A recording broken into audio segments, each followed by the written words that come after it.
اللي عمرها ما دارته راح تنجح فيه. هاد السفنج تاع الفنيانات بالفارينه يجي منبل خفيف وبزاف بنين. انت يا شاطره نوضي دركا وجديه لقهوه العصر.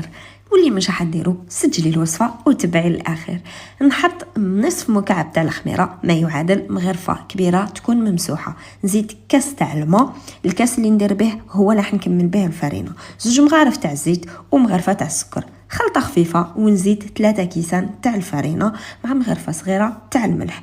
نبدا غير نخبط فيه حوالي 8 دقائق وانا نخبط فيه. نزيد تاني الكاس الثاني تاع الماء حتى نتحصل على هذا القوام. يعني دالي 2 كيسان تاع الماء في 3 كيسان تاع الفارينه.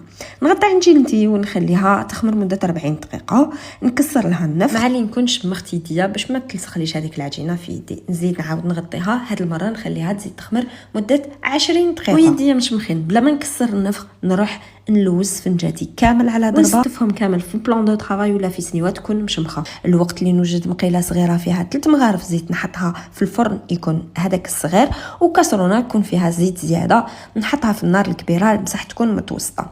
نتقب سفنجي في الوسط ونشمخ ديما يديا باش نلعب بها كيما نحب. نحط في المقله صغيره كي نشوفها نشفت وحابه تتنفخ نروح نحطها في الكاسرونه الكبيره ونغطسها في الزيت باش تنبل وتحمر. وهذا هو سفنج الفنيانات. سلام.